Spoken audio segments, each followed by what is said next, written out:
You can see this is his baseline. Obviously, you can see some scalp show in his crown area, and the midsection does have a bit of scalp show.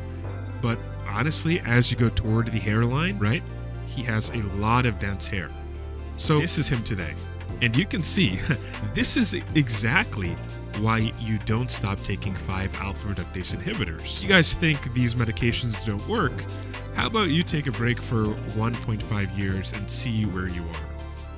Hey guys, before we continue this video, I would like to mention that we now have liposomal minoxidil sulfate on my website, folligens.com, folligens.com.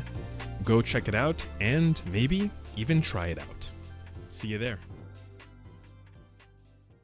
Hello everyone, welcome back to yet another hair review video, and we're back on Tressless, the largest subreddit and probably forum in the world that concerns the topic of hair loss. And we're looking at the user DJ3962, and the title of his post is, quote, Regression Report from 2017 to 2025, unquote, quote unquote, whatever. So I already read a bit of the post, and I'm just going to jump right into it.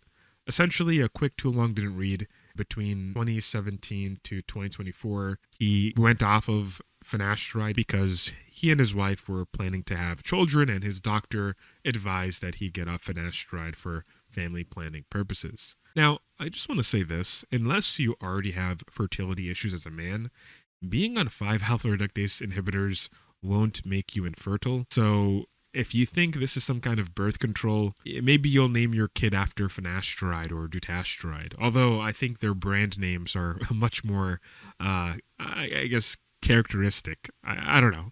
Name your kid Propecia. I think there was a video years ago about a lady named Propecia. Kind of an offensive video.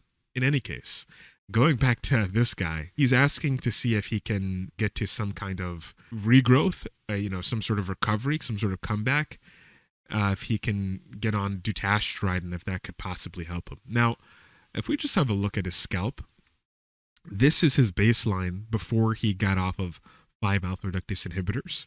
So I think he said he got off around, October 2024. So he was using 1 milligram oral finasteride and 5% topical minoxidil from 2017 till October 2024. And I guess he discontinued in October of 2024. And considering at the time of recording this video, it is March 19th, 2026. He's been off of the medication for quite a while, and this post was made 6 days ago.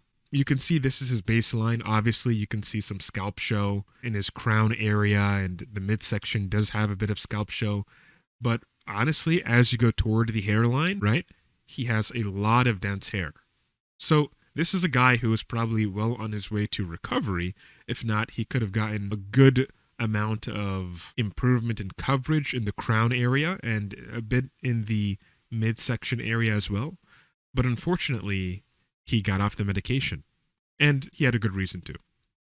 So this is him today, and you can see this is exactly why you don't stop taking 5-alpha reductase inhibitors.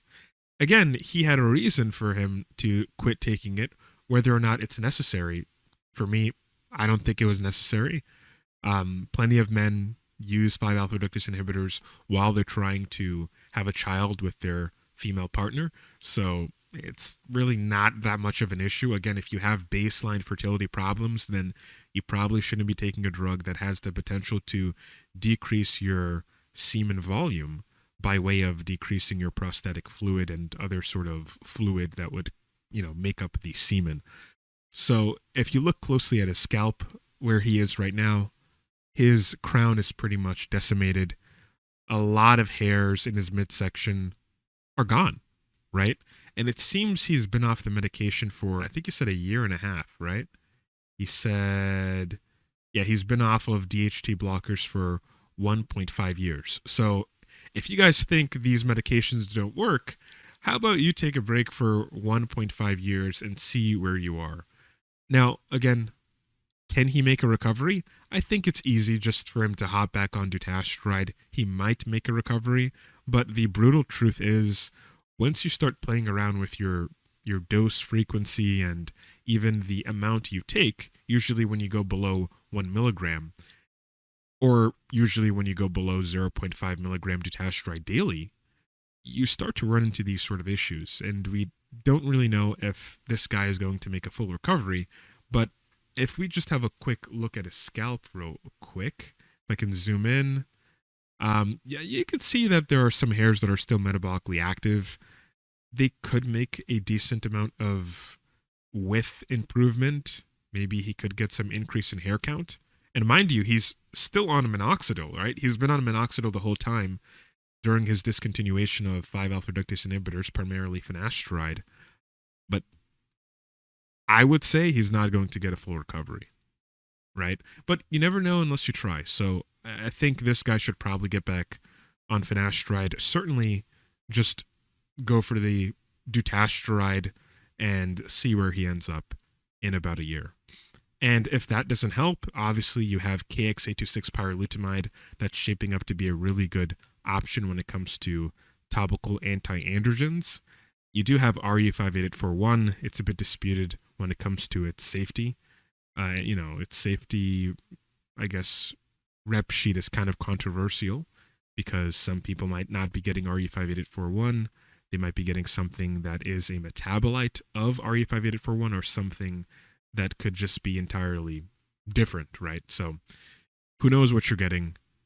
Be very careful when it comes to experimental stuff, but you have the option to use it as long as you talk to your doctor, that is.